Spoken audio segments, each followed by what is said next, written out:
Hello, hi, and welcome. I am Wild Chevy. You guys are watching the Atomic Assault Live Show. And as always, I am joined by Casey Roberts, also known as Rocket Yeti. Rocket Yeti, how's it going today? Oh man, any better I'd have to be twins. I see you're surviving the hot weather we're having here today. You know, I'm a native of Arizona, so I'm actually finally feeling like I'm at home with all this hot weather. So I say bring it on. I'm loving it. But the only thing I'm not handling right now, it's just dry. For those of you who don't know, we're here in Utah, where 10% humidity is normally when it's raining. So it is very dry here and causes a lot of just dryness everywhere.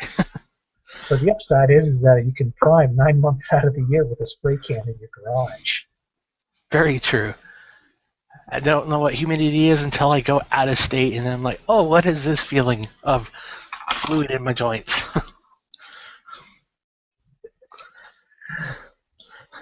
Oh, So, all right. So, well, Chevy, what have you been up to this week? this week, been painting for Gen Con. Hopefully, might get that done. We'll see. It's a little up in the air right now. Got some school stuff to finish.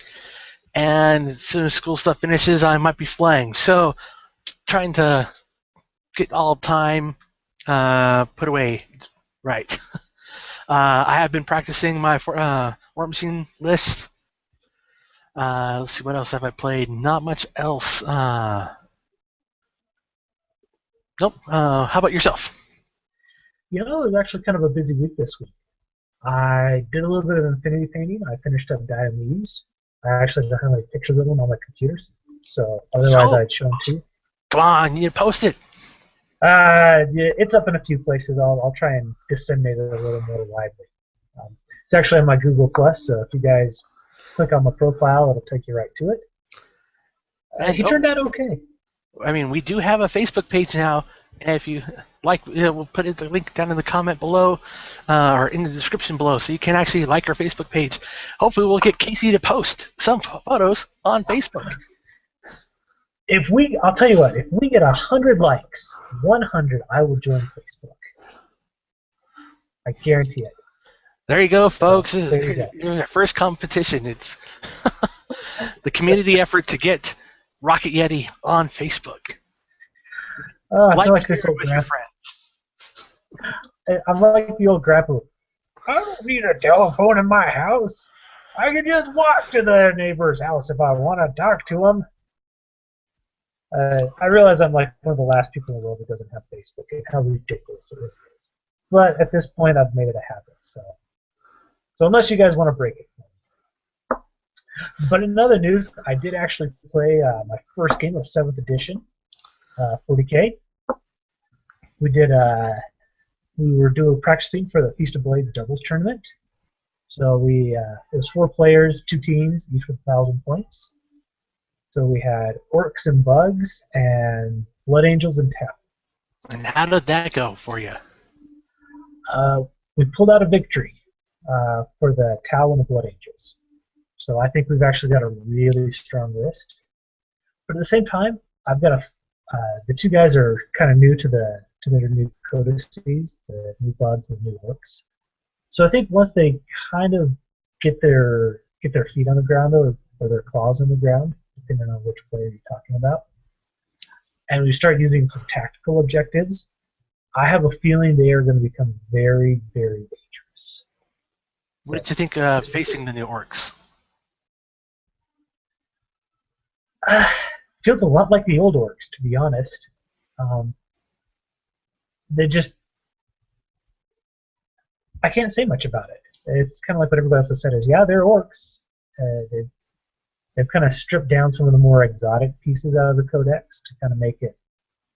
And they've been geared a little bit more towards either a Speed Freak list or a Horde list. And this guy was using a Speed Freak list, so they work well. I'm definitely not going to say they're bad. So especially with the tactical objectives, I think they're going to be very, very well. Yeah. What objectives were you playing with, and what was the mission overall? Okay, so our mission was the Scouring, For you guys who don't know, that is 6 objectives placed randomly on the map with random point values, and fast attack. When you kill them, they give you an extra point, or an extra victory point. So you also have things like First Blood, Slay the Warlord, and Mindbreaker. It worked out really well. We used Blood Angels were using a drop pod list, and so we were able to put drop pods, which now count as troops. If a troop takes them, we're able to drop pods right on objectives. We're able to drop pods in the background for Mindbreaker.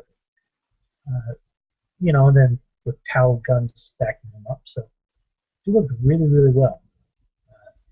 Our opponents they were using a Speed Freak list and a mix. We had a couple squads of Termagants.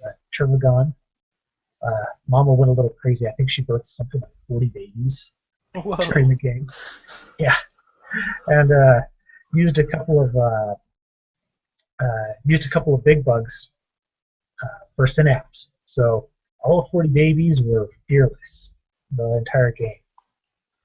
So a couple of Flyrants and a Hive Chrome. And I gotta tell you what, a lot of people kind of diss on the Hive Chrome. That is a solid model right there. It's a good model, and its stats are surprisingly good. So I would not be surprised to see some other people bringing like a Flying Circus type list in the future. So, but that's it for me this week. Let's see. Did you get your hands on the new starter box from GW? Yes, I did. The new Sanctus Stormclaw Reach. box. Sanctus Reach Stormclaw. The starter box that's not a starter box. Yes, for those of you who don't know, this is a box for the Sanctus Reach campaign system. It was a limited edition, I think 5,000 boxes, pitting orcs and space wolves together. Right, and so the orcs have, each side has roughly about 250 to 300 point force, depending on how you kit it out. And you actually have, as you mentioned, it's for the Sanctus Reach campaign. And so there's an actual campaign booklet. And inside that booklet, it has everything you need. So even if you don't have the Orc Codex or the Space Wolf Codex, you have everything you need to play. It's got all the unit stats, all the unit points, a couple of formations for both of them. So it's really, really easy to piggyback those forces into your regular forces. If you don't want. Now, were these all new and unique sculpts or old sprues? There are 2 new and unique sculpts. One is Orc Warboss. Talk to everybody. It seems like he's based on the old Assault on Black Reach Warboss. He's been updated, cleaned up, and reposed a little bit, and he looks great. I think that's the only complaint people have is he looks like the other Warboss. And the Space Wolves have a new Wolf Lord from Dragon Gaze. It's a good model, solid model. And this is Crom, right? Crom. The Deadeye or something like that. Yeah, whatever he has going on. It's funny, they actually talk about, like, he's not an orc, but he might as well be an orc, because he just loves fighting. But Crom is, the model's pretty cool, the rules are kind of meh, but he's got a lot of potential for conversions. So there's a lot of very easy ways you can swap out weapons, change his pose up, and really make him your own wolf. Do you have any photos of the sprue for Crom or the Warboss? You know what? I do. I actually wrote an article for Beast of War, so if you guys want to go and take a look at that, I've got pictures of all the sprues, pictures of the box, and I go into a little bit more detail about what's there. So we'll have a link below over to Beast of War, and you can check it out there. Yep, it'll be in the description below. So, Space Wolves, since this is the month of the wolf, it seems, they've gotten another new release. It's the Stormfang gunship. So, let me bring it up here real quick. And this is on pre-order right now. This will come out next week for those of you looking to get into Space Wolves. So here we go. Can you see that? Yep. Okay, so let's do a quick look around. First thing you're going to notice is it's definitely a Space Marine vehicle. It's got little tiny wings, a big square body, and a little canopy up here on top. So as we scroll around, you can see it's got a large weapon in the front of it. So there's two modes. This is a dual kit. So the first one is an assault transport, and it can hold up to 16 guys inside of it. The second one is more of a gunship. You can see here you can put missiles, you can put las cannons, multi-meltas, Plymouth storm bolters. It actually has a really nice set of rules. We've also got new ice weapons, where if a model takes a wound from this weapon, it then has to take a strength test, or a number of strength tests. So if it's taken 2 wounds from it, it has to take 2 strength tests. And if it fails, it is immediately removed from the board. So you can see here we've got smaller Now, that's special pretty. wounds. That Hellfrost, I believe it's called. Yeah, that's a real interesting new rule. Completely demolishes a unit. So like Mama Bug rolls a 6 on her strength test, gone. Not This very. is This is sorry, very go much a ahead. troop killer. Yeah, this is very much a troop killer special rule. The only thing that's going to be armor punching for vehicles is actually the shot themselves. On the gunship version, it is a strength 8 weapon if you focus it. If you use a template, it's a strength 6 AP3, so it is a marine killer. Or if you decide to use it as a focus shot, it's a strength 8 AP1 lance. So still going to do decent. You've got a lot of good options with it. So I like their new engine design. They've got a few lower engines pointing downwards to kind of say, yeah, we know this thing isn't aerodynamic, so give us a break. But overall, I think This it's a is really a sharp one. for those of you who don't believe it. This is actually a hover vehicle. So Right, because it has a assault ramp on it, so if you have 16 guys in the vehicle, there's a bit of a question if they're modeled Jinx in the turn before that, if they're allowed to assault out of the vehicle the next turn. We don't know about that. Hopefully we'll get to find out soon. But you can see we've got a lot of nice details along the back, along the bottom, a lot of nice hard lines. So this model is going to take a wash really, really well. And it's also going to highlight it really well. I think a lot of people are going to enjoy this model. So you've got a lot of Space Wolf iconography on it, for good or for bad. I think the only thing I'm not totally in love with is this skull up here on the front. I kind of want to put just some giant antlers on, or giant steer horns coming off of it. I think that'll do well. So,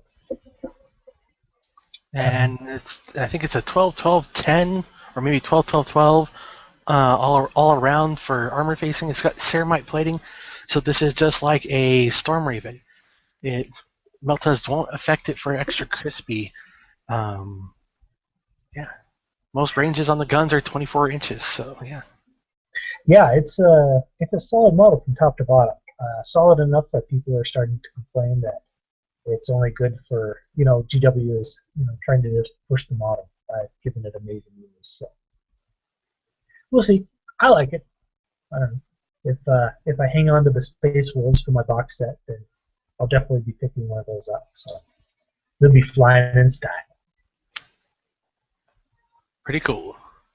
Let's see. Yeah, like you said, this is going to be the month of Space Wolves, so for all of August, I believe we'll see new releases and a codex for the Space Wolves. So continue watching on, and we will show you what we can and tell you our thoughts and ideas on new Space Wolves. Yeah. So, but in addition to the Space Wolf and Orc box set that came out, GW has also come out with their Dark Vengeance box, where they re-released it. It's got the new 7th edition rules in it. It's got an extra miniature in it. And it's kind of interesting because at the same time that they're re-releasing their box set, Corvus Belli has just released their Operation Icestorm box set, haven't they? Yes, or not really released. It's on pre-order right now. Beast of War, the folks that we love and enjoy and praise for giving us our moment of shine. They're doing an Infinity Week starting next week. You can see the unboxing of Operation Ice Storm right now on their website or YouTube page. This is an all-encompassing box. It will have new sculpts for Pan-Oceania and the Nomads, a playmat, dice for both sides, tokens. It even has terrain. And it's nice looking terrain too. So, and it's kind of interesting because the only other box set that we've seen so far that actually includes terrain has been the Drop Zone Commander box set, which again has been a phenomenal set that's come out. It's something that's actually made me, I've started thinking about the topic of box sets, and it feels like we're seeing a new generation of them. If you look at the Dark Vengeance box set or the Warmachines box set, you look at what you get, and you get a set of models which may or may not be useful in the larger scale of the army. You're going to get a rule book or a scaled down version of the rule book. Then you're going to get maybe some templates and some dice, maybe. And that's all that those two carry. And so they like to advertise that, oh, it's everything that you need in the box. Well, that's not exactly true.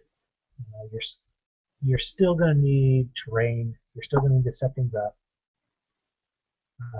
And you're going to have to learn the rules, which may or may not. You're going to need to know somebody to actually show you how to work the mechanics, or just try doing yourself and learn by mistakes. Because really, in the past, that was kind of how you learned. You found a game shop and you kind of wandered in and looked around and said, "Okay, what game is everybody playing? All right, try and get somebody to teach you that game. Maybe the store had a painted up starter box for you to try things out with." I mean, I knew that's how I got my start with Assault on Black Reach box.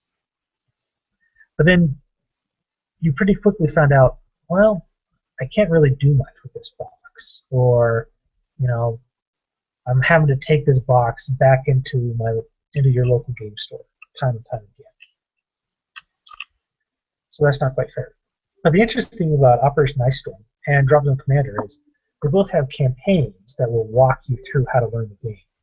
So you start with a very basic set of rules. You don't use the full army, which you have at your disposal. And so as you play, you're learning all the different mechanics of the rules. And on top of that, you've got a beautiful board to play on. Most of the time, if you're playing at home, you've got a few boxes, or maybe you throw kind of a cloth over it. But when you're starting out, you really don't have any terrain built up, or you typically don't if you're brand new to it. So you're kind of tied to your local game store if you want to have that really cool experience. So the question I'm asking is this really a new generation of games? And is this going to start impacting sales for people like Games Workshop or for Privateer Press, as newer players who are just walk the store see the difference in those two boxes? You say, well, they're all roughly the same, within about $20 of each other. But with this box, I get terrain, I get taught how to use it, and I get a force. In the case of both Drop Zone Commander and Infinity, you have very, very solid forces there, which you can use well past the starter, those starter games that you're going to be playing. I mean, these are how you get your friends into the hobby. I mean, these are that the first hit is free, basically. This is the gateway drug. Starter boxes are the great advantage to bring your new friends or new people into the hobby. Everything's all in one little box. You're good to go. Open it up, do your thing, and have fun. Now, I will say one thing that's interesting, and Infinity decided to stick with metal miniatures in their box. And they have their reasons for it. Their reason being is that the rest of their line is a metal miniature, and they don't want the starter box to fool people. They want the box to be the real Infinity experience. So they don't want somebody to start with plastic Infinity models and then get intimidated by the rest of their line when they find out everything is metal. Which I understand. Yeah, I mean, it makes perfect sense. I mean, yeah, you don't want bait and hook. I guess you want people to see what the whole hobby is about, not just here's an easy kit for you, like Assault on Black Reach. Everything was all pressed together. Space Marines and Orcs. You really didn't have to do anything. You get a new Orc box. You have to glue arms on. You have to. Anybody who's ever put together a Grey Knight holding a sword, it's a pain in the butt. You have to glue on one arm, and the hand, you got to glue the other one just right. Otherwise, they're all goofed up, and you can't even get the backpack on. So okay, I agree with that. But at the same time, if you have a person who's new to the hobby, which is who we're talking about, because if I've been in the hobby for 4 or 5 years, I don't care about other stuff like dice or terrain or anything else. So we're really talking about for the people who are brand new to this. Are they going to look at the miniatures inside and say, wow, I would much rather have a press fit Marine, which is what they have in the Dark Vengeance box. So would I rather have a very easy model that's simple to put together, plastic, or am I willing to take the plunge into a metal model that's fairly challenging to assemble? Now, Corvus Belli is very good with their miniatures, and they've gotten a lot better, and these new ones are good, but they're still a metal model, and that can scare people. Metal is intimidating for new hobbyists. For old hats, it's been around since the very beginning when we were rolling dice with in the red box for D&D. I mean, metal models have been out there. It is a learning curve. But once you get to like resin and all that, that's another learning curve as well. It's all part of the game. Yeah, like I said, I really think that these new companies are going to start getting traction with these new boxes. Drop Zone Commander has gotten a lot of good press and gotten a lot of people interested in that game just because their box has been so good. And at the same time, I think Infinity is going to have similar success. People are going to find out that those boxes, first of all, a phenomenal deal. They're going to find out that the game is really good. And the question is will Games Workshop and will Privateer Press start changing up the way that they do things? Guess we'll see. Folks, let us know your comments. Put them down below. Tell us what you think, and we'll actively be looking at comments. As soon as somebody posts the first one, we'll shout out enjoy. But let us know. What do you think? Do you like these the new way starter boxes are going? Do you think that Corvus Belli is right to go with metal miniatures, or should they have gone plastic? So give us your thoughts. But talking about Drop Zone Commander, they've actually been doing a lot of previews, haven't they? Yes. First they were teasing us with little itty bits of Resistance. Now they're actually showing us full 3D renders of all the new faction, which is called Resistance. For those of you who don't know the fluff, after the Scourge came in and destroyed all of humanity, the Resistance was the folks out in the boondocks, just surviving for over 100 years, and now they're fighting back with whatever scraps of tech they can find, and it all looks pretty cool. Yeah, it's almost like an orcification of Dropzone Commander. Everything looks really cool, but you got slapped on rivets, machine guns hanging off in odd places, but it looks sharp. Especially when you consider that this is a 15 millimeter game. And they actually keep all of that same detail that you see in those models. Yeah, the battle buses remind me of Command & Conquer Generals, the GLA. You played the terrorist, didn't you? AK-47s for everyone!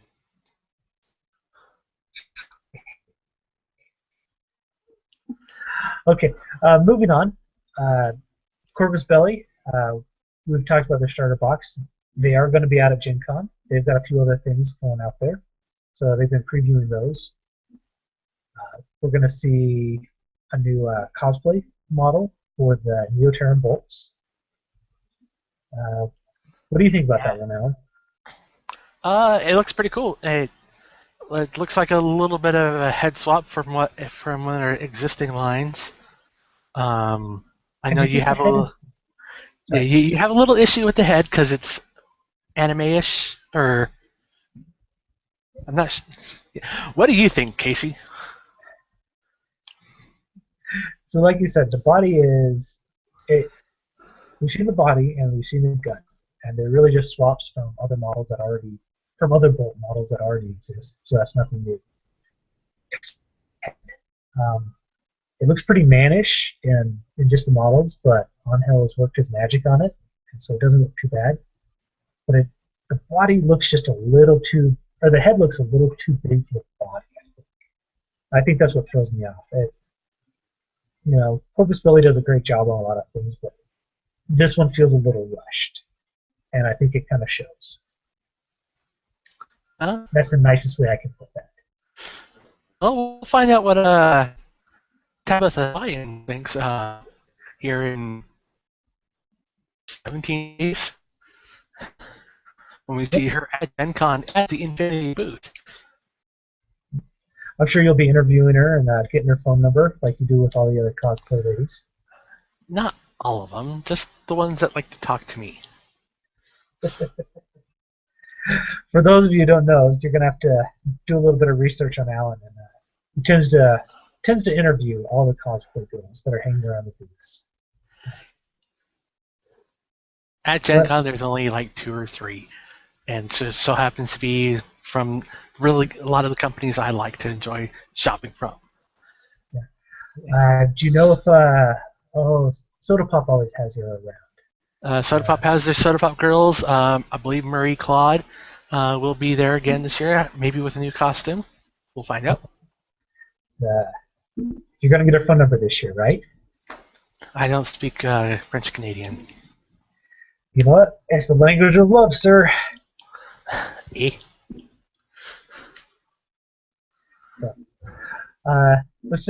So Kickstarters. For those of you guys who watched us last week, you know that we did a special show where we looked at the Frag Empire Kickstarter. And if you haven't watched it, look in the show notes. We'll have links. And we talked with Wade. Wade was an awesome guy. Yep. Wade's an awesome guy. He's got an awesome book coming out. It's got beautiful art. It's got a really interesting rule. It's different from anything that you've ever seen out there. It was very, very friendly, even for new players to pick up. That really emphasizes the team working together. And, telling a good story versus, trying to figure everything out. So they've got 5 days left. They're well over their stretch goal.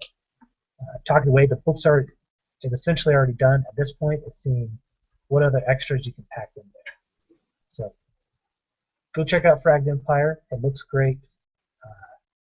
We hope you like it. What else do we got going on the Kickstarter run? Let's see. Infamy, the steampunk game, is going on pretty well.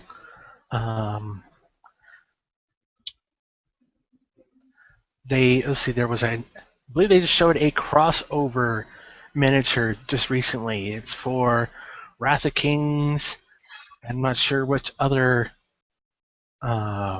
game, but if you're just looking to get that, I believe it's like around $35 just for the one miniature. So go and actually pledge and get more. That is steep. Ouch. Well, But it is steampunk, so I don't care about it anyways. It's true. We'll get you one of these days. So, but the big guy, Zombicide 3 from Cool Mini or Not, just finished up today. So they had an amazing last day push. They cleaned up nearly. Yeah, last I looked, they were at what 2,300% over their limit. So I'm not even sure how that last minute was. Yeah, their last day they cleaned up about an extra $500,000, and they finished up with $2.8 million for this, which is mind blowing. If you remember, we actually talked about it when they just got started with this, and we were really unsure how this Kickstarter was going to do. And I said people have got a lot of zombie miniatures already. This is the third one. Are people going to be intimidated by this? Is so far down the line that they're not going to want to get into it like they might have with the first game or the second game? But we were very wrong. It'll be interesting to see what they do next. We'll see another season. I predict that they will milk this cow until it is dead.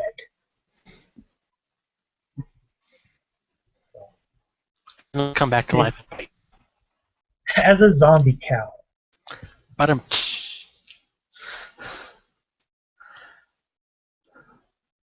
but that's all I've got for this week. On the Atomic Salt site, I did see you wrote an article this week. Can you care to explain a little bit about taking a dive?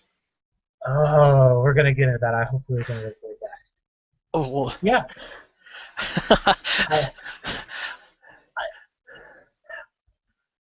We'll give the audience a little bit of what sparked taking the dive. So, a few weeks ago, I was playing a game with a friend, and he's a good friend of mine. We play a lot of different games together. When we play this game, I'm not going to say which friend it is. I'm not going to say what it is. I have never lost against it. In fact, it's always a curb stomp, to the point where I was starting to get a feeling that the man's soul was starting to break just a little bit. And so I eased off the gas pedal, and I actually took a dive and let him win the game. Thinking that, this is a game that we play for fun. We have a lot of other game options out there, and I like playing this game with him, and I'd like to play more of it. But if you're always losing a game, it's not fun. And so, yeah, I took the dive because I like to play games in the future. And I kind of put it out there, and wow, the response I got was not good.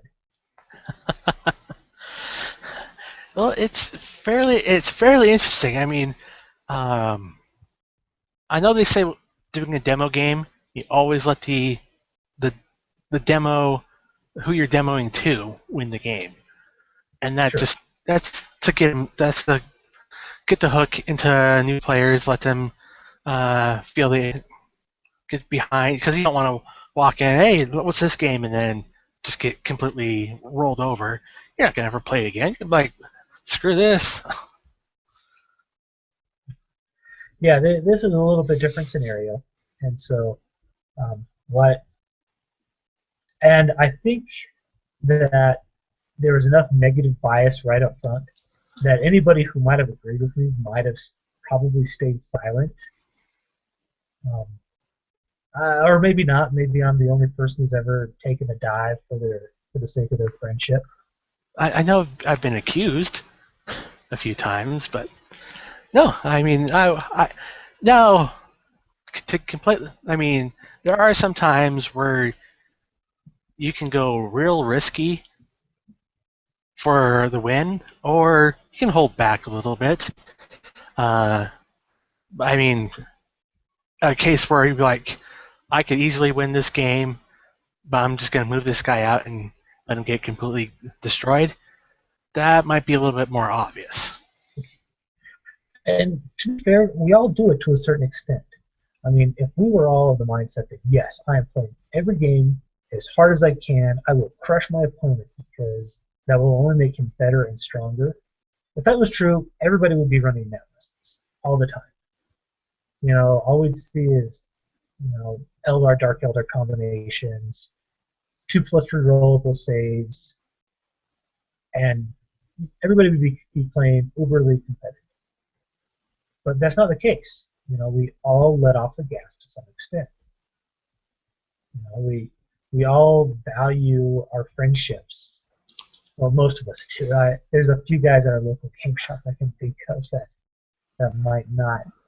But, you know, we all value the other person and the experience that they're having on the other side of the table as much as the one that we're having. And we keep that in mind when we play. And so while we might not actually lose the game on purpose, we definitely aren't going as hard as we can. So that's another topic for discussion. Folks, let us know. Have you ever pulled the punches? Have you ever laid flat on your back and just let your buddy take the win? And like I said in the article, it's harder than you might think. You know, I mean, if you can't just totally flop over because then the other person knows you're doing it, and it's almost worse. So you have to lose very carefully. But yeah, let us know what your thoughts are in the comments below. So tell me that I'm incredibly insightful and empathetic, and I'm a great friend, or I'm a horrible human being. Post in the comments below. Let us know your thoughts. Anything else this week, Casey, or are we done for the day? You know, I think it's been, other than Space Wolves and all the new box sets, it's been quiet out there. So, but yeah, let's call it a night. Yep. Hopefully we'll see a lot of stuff. I mean, companies will be probably pulling back information until Gen Con, but we will go out there and dig and see what we can find for you guys. I've been Wild Chevy. This has been Rocket Yeti. And if you like this. We really enjoy it when you like our videos. Post a comment below. Share with your friends. And we will be back next week with another show. You have a good night. Good night. Good night, everybody. Good night, Gracie. Oh gosh, we're gonna edit this out, right? Nope.